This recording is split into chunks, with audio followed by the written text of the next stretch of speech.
ফিরে এলাম বিরতির পর। আপনারা দেখছেন বিহারের রায়, আপনাদের সঙ্গে রয়েছে আমি অঙ্কুর।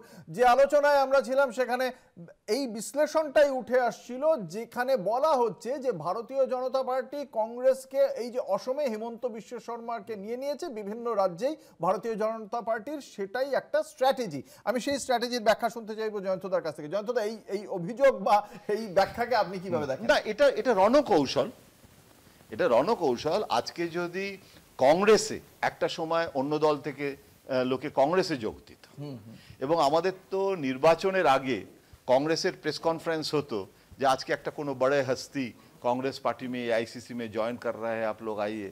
তো এই যে ভোটের আগে যেটাকে আমরা দল বদলু বলি, বা এটা কিন্তু কোনো নতুন আমার প্রবলেম হচ্ছে আমি বুড়ো হয়ে গেছি বলে বোধহয় আমার আর নতুন লাগে না।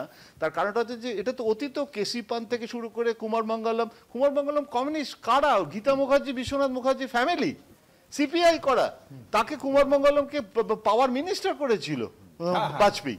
তো এটা নতুন কিছু নয়। এগুলো না একটু কেস টু কেস স্টাডি করতে হবে।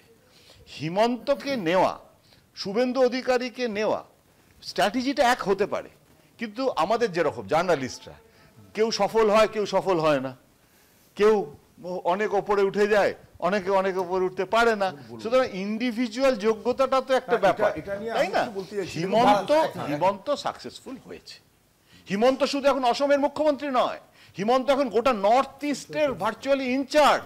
ত্রিপুরার মুখ্যমন্ত্রী যদি তার প্রথমে সমস্যা হয়, অমিত শাহ বলে যে ভাই আমার কাছে আসিস না, অনেক ঝামেলা, দিল্লি ব্লাস্ট সামলাবো না ত্রিপুরার বাঙালি ট্রাইবাল ঝগড়া, ওটা তুই হিমন্তের সাথে কথা বল।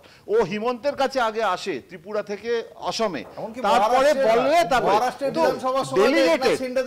হিমন্ত। দেখো হিমন্তকে রাহুল গান্ধী ইল ট্রিটমেন্ট করেছিল কি করেনি, অভিযোগ হোক আর যাই হোক। এটা জয়ন্তদা, আপনি যেমন বলছেন না, মানুষ দল বদল করে, নেতাদেরও দল বদল করে, মানে মানুষ দল বদল করে বলেই তো একটা সরকার থেকে আরেকটা লোক সরকার আসে। 2011-তে মানুষ দল বদল করলো, তৃণমূল এলো। তো সুতরাং মানুষের দল বদল করা আর নেতাদের দল বদল করার মধ্যে যে পার্থক্যটা হচ্ছে সাংগঠনিক কারণে। সাংগঠনিকভাবে গোবলয়ের বাইরে কখনোই বিজেপি সাংগঠনিকভাবে শক্তিশালী ছিল না, এবং এই বাংলায় 77টা এমএলএ থাকার পরেও বিজেপির কেন্দ্রীয় নেতৃত্বকে বলতে হয় বুথ লেভেলে আমাদের লোক নেই। সুপ্রিয়া ঘোষাল সাংগঠনিকভাবে মেসির বিবেচনা করছে ষষ্ঠী দুলে। তোমার আলোচনাটা শুনে এমন মনে হয় তৃণমূল কংগ্রেসের হয়, তুমি বলো তো তৃণমূল কংগ্রেস এই তো তোমার বলার